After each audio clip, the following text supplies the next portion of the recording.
Jadeyu menggigit bibirnya dan tampak menghina, meskipun ada banyak harta dalam hal ini, hanya ada beberapa yang kusukai. Dan kami juga memiliki kemampuan kita masing-masing dalam pekerjaan ini. Harta bumi tidak boleh disentuh, kamu benar-benar berani berkata seperti itu. Hazel Luo tiba-tiba merasa bahwa Jadeyu ini sedikit tidak dapat diandalkan, hanya kekuatan dari tingkat pembekuan darah. Dia berani mengeluarkan kata-kata gila bahwa Barta bumi itu tidak boleh disentuh. Jangan tidak percaya padaku, aku mengikuti guruku naik gunung untuk belajar seni pada usia 4 tahun, dan aku belajar selama 12 tahun. Aku berani mengatakan bahwa tidak ada tempat yang aku tidak bisa pergi. Sangat mudah untuk mendapatkan harta karun, tetapi agak sulit untuk mendapatkan harta yang sangat berharga itu. Mereka semua memiliki roh penjaga sebagai, jika tidak memiliki, mereka benar-benar tidak dapat mengeluarkannya. Pernyataan Jadeyu membangkitkan minat Wilbert Ye dan yang lainnya. Jika ada harta karun tingkat bumi, mereka akan menghasilkan banyak uang. Selama kamu berjanji untuk membiarkanku bergabung dengan timmu, harta yang kamu dapatkan harus membagikannya kepadaku 50%, aku akan membawamu ke sana, bagaimana? Tanya Jadeyu ragu-ragu. 50%. Kenapa kamu tidak merebutnya saja? Wilbert Ye menendang Jadeyu tanpa berkata-kata, dan berkata dengan marah, kamu mengatakan bahwa ada segel di sana, jika kamu ingin mendapatkan harta karun tingkat bumi, segel itu harus dibuka, kamu memiliki tingkat kultivasi terendah, harus kita yang membukanya. Kita hanya akan mendapatkan 50% dari harta yang telah kita peroleh dengan susah payah. Kita itu bertiga. Setelah dia selesai berbicara, Wilbert Ye melambaikan tangannya dan berkata, ngomong-ngomong, aku telah membaca peta ini dan mengingatnya. Aku pikir sangat mudah bagi kita bertiga untuk mencapai tempat-tempat itu. Tidak perlu Jadeyu untuk memimpin. Mendengar kata-kata Wilbert Ye, Jadeyu tidak panik sama sekali. Dia malah melipat tangannya di dada dan berkata dengan arogan, aku sudah bertanya sebelumnya, ada sejumlah besar binatang roh tingkat tinggi dalam perjalanan ke tempat ini. Harta karun itu, jika bukan aku yang memimpin jalan, tidak mudah bagimu untuk sampai ke sana. Bahkan jika kalian bertiga bisa tiba, penguasa pertama Kiluo, pasti sudah memusnahkan harta karun di tempat-tempat itu. Kamu harus tahu bahwa tim mereka lebih kuat dari timmu. Mendengar ini, Wulda Zhou juga mengerutkan kening dan berkata, aku tidak menyangka Kiluo akan datang ke sini. Dikatakan kultivasinya telah mencapai tingkat pengecoran nadi kelima, dan kekuatannya tidak bisa diremehkan.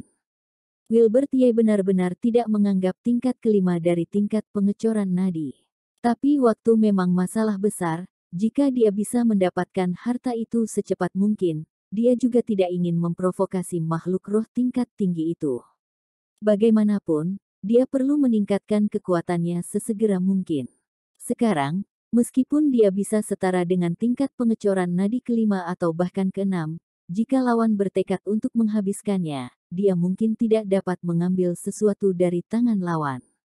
Bagi Wilbert Ye, yang masih berada di tingkat pembekuan darah keenam, masih ada celah tertentu antara ketebalan energi spiritual di tubuhnya. Dan dia harus menemukan cara untuk menutup kesenjangan itu.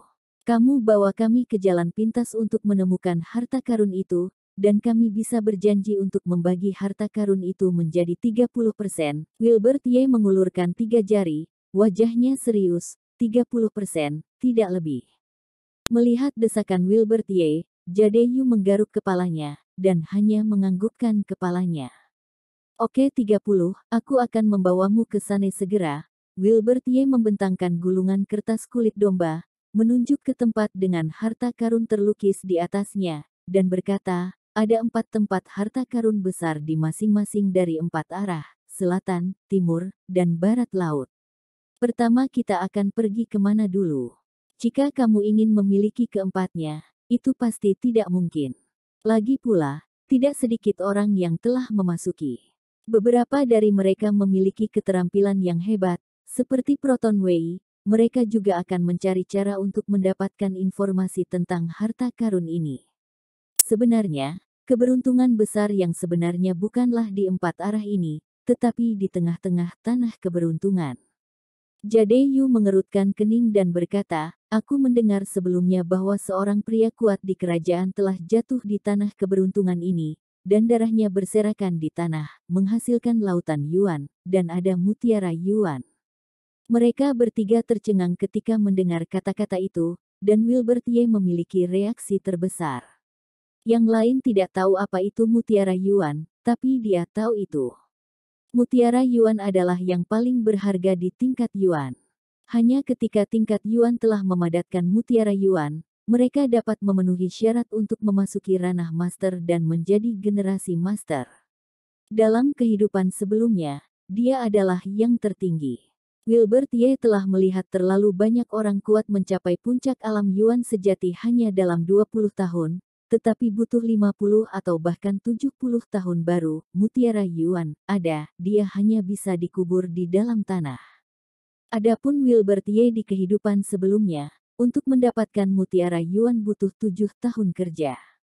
Keinginan untuk memiliki mutiara Yuan sungguh tinggi. Jika orang tahu bahwa ada mutiara Yuan yang tersembunyi di pegunungan ini, mungkin seluruh pegunungan ini pasti akan memicu badai darah. Apakah berita itu dapat dipercaya? Wilbert Ye bertanya pada Jade Yu dengan tatapan aneh di matanya. Benar-benar dapat diandalkan. Jade Yu menepuk dadanya dan berkata dengan wajah yakin, informasi yang aku temukan tidak pernah salah. Mendengar ini, Wilbert Ye bahkan lebih tersentuh. Lagi pula, dengan mutiara Yuan dia bisa menghemat kerja keras selama bertahun-tahun.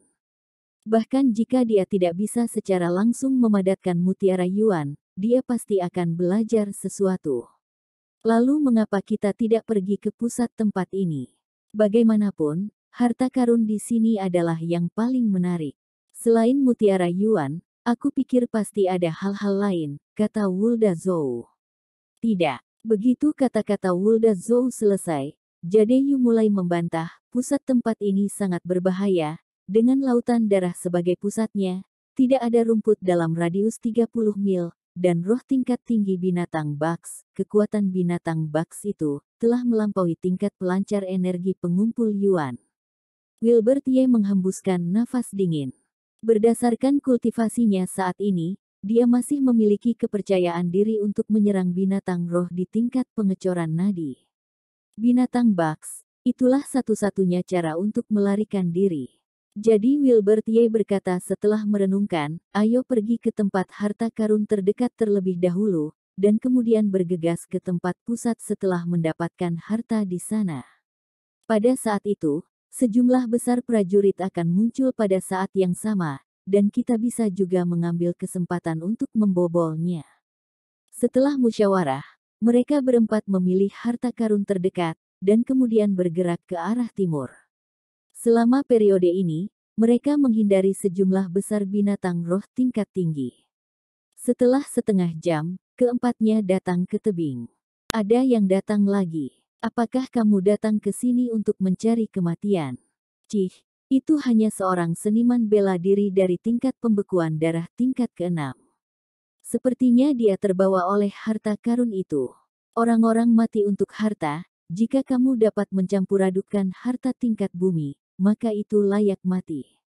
Begitu Wilbert Ye dan keempatnya tiba, mereka menemukan bahwa sejumlah besar prajurit telah berkumpul di tebing. Setelah sedikit melihat, Wilbert Ye tahu bahwa kekuatan para prajurit ini sebagian besar berada di antara lapisan pertama dan ketiga dari tingkat pengecoran nadi. Dan ada beberapa prajurit yang sedikit lebih kuat yang disembunyikan di antara kerumunan. Dan gosip itu secara alami didengar olehnya. Dengan ekspresi tenang di wajahnya, Wilbert Ye juga berjalan ke tepi tebing. Pada saat ini, dia menyadari bahwa ada tebing serupa di sisi yang berlawanan, dan tidak sedikit prajurit yang berkumpul. Situasinya ada yang tidak beres.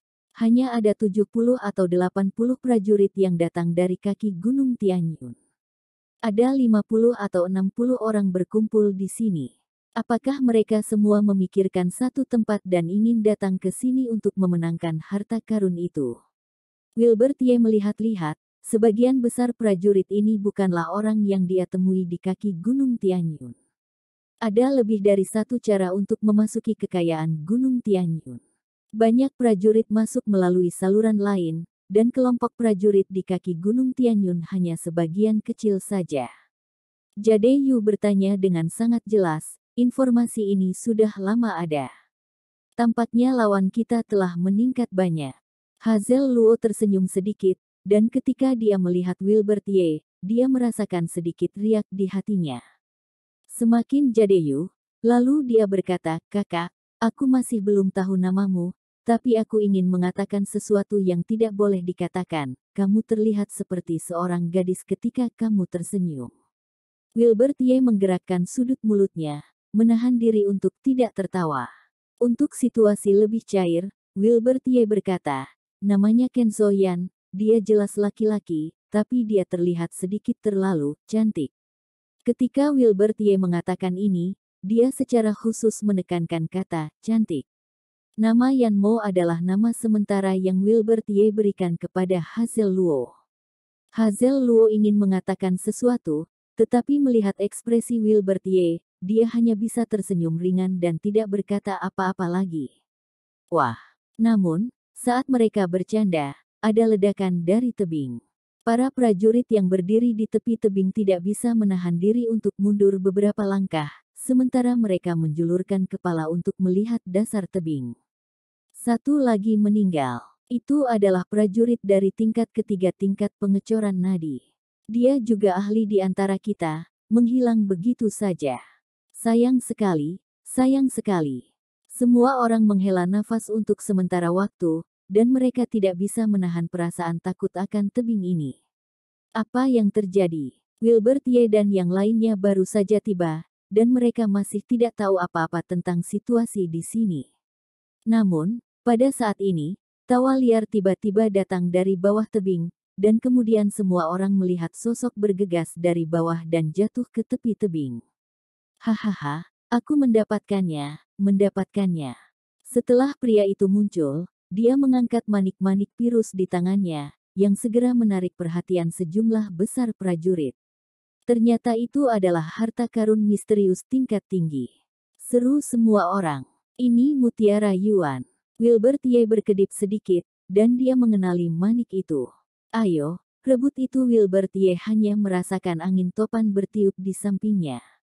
Dan kemudian beberapa sosok lewat, diikuti oleh jeritan-jeritan yang bergema melalui tebing, memekakkan telinga.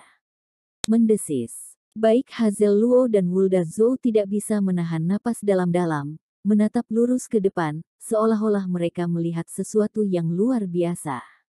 Ada apa denganmu? Wilbert Ye menoleh.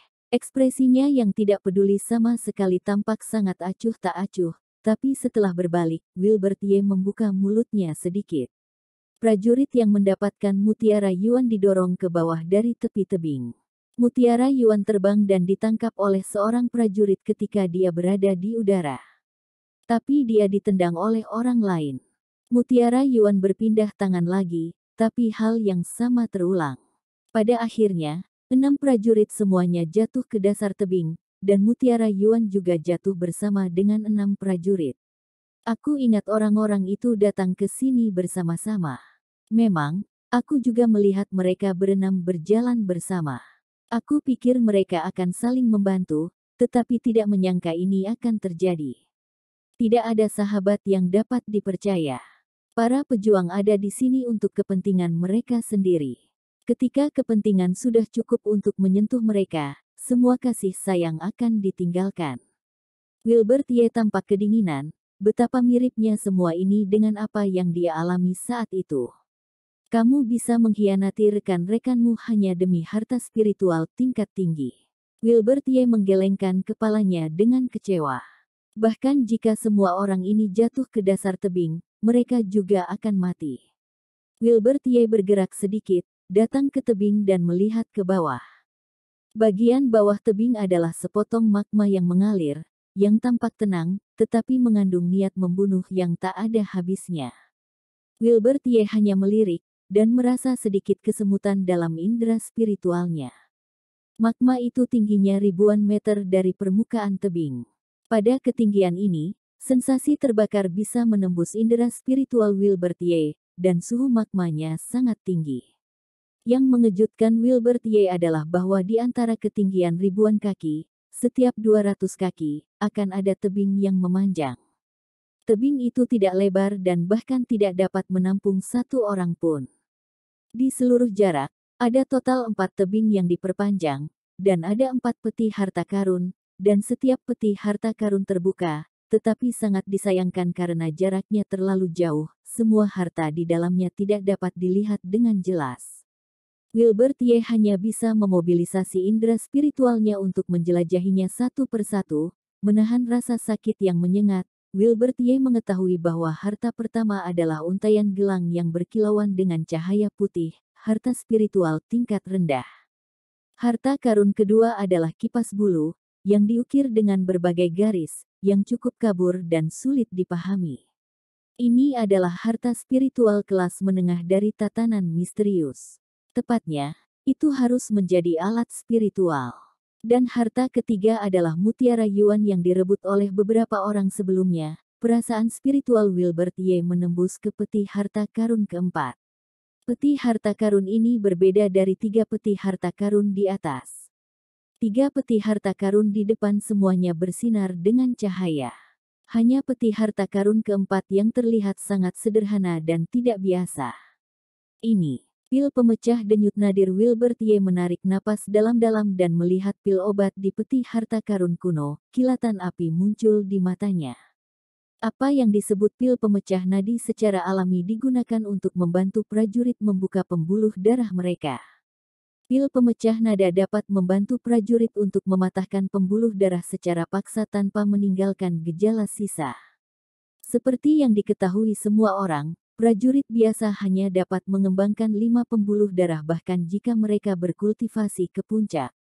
Beberapa orang berbakat dapat mengembangkan 6 atau bahkan 7, tetapi jika mereka ingin mengembangkan 8, bahkan mereka yang memiliki bakat, juga sangat sulit.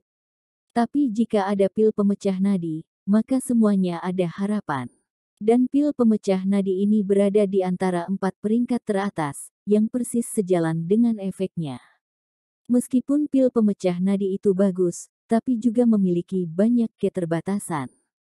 Setelah menembus ke tingkat pelancar energi pengumpul Yuan, pil ini tidak akan lagi berpengaruh, sehingga hanya bisa berhasil dipatahkan dengan meminumnya sebelum tingkat pelancar energi pengumpul Yuan. Kamu bisa hanya minum 1 pil pemecah nadi, jika kamu makan lebih dari 1, seluruh tubuhmu akan benar-benar hancur, dan benar-benar menakutkan. Sebagai seorang alkemis, Wilbert Ye secara alami menyadari efek dari pil pemecah nadi ini, dan sebagian besar orang yang datang ke sini adalah pejuang di ranah tingkat pengecoran nadi, jadi pil pemecah nadi ini sangat membantu mereka semua. Aku, Wilbert Ye, sudah memesan pil pemecah denyut nadi ini. Ada cahaya terang di matanya, dan dia juga membutuhkan pil pemecah nadi.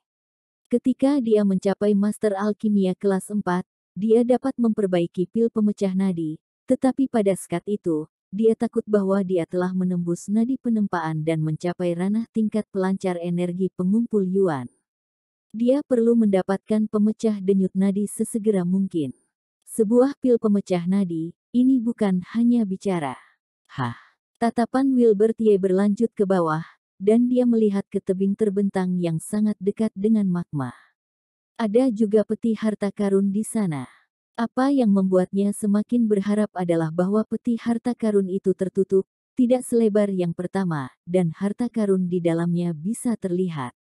Kesadaran spiritual Wilbert Ye meluas sampai ke magma di dasar tebing, menderita dari pembakaran yang sangat menyakitkan. Wilbert Ye mencoba merasakan peti harta karun terakhir, tapi sayangnya dia tidak bisa merasakan tingkat harta karun di dalamnya. Semua orang memperhatikan peti harta karun terakhir. Meskipun mereka tidak dapat melihat situasi spesifik peti harta karun, karena terletak di bagian terdalam, itu pasti bukan hal yang biasa. Di mata mereka, mereka tidak menyembunyikan keserakahan akan harta karun. Aneh, orang-orang ini sudah lama berada di sini, bahkan jika mereka berdebat tanpa henti, 2 harta pertama harus menjadi milik mereka, dan jika tidak berhasil, gelang putih yang hanya berjarak lebih dari 200 meter dari tebing harus menjadi milik mereka. Begitu Wilbertie selesai berbicara, Wulda Zhou memberinya jawaban yang sempurna. Aku khawatir orang-orang ini tidak memandang rendah harta tingkat misterius, dan bahkan harta tingkat misterius menengah yang memanjang dari permukaan tebing. Mereka juga tidak tertarik karena keserakahan adalah sifat manusia.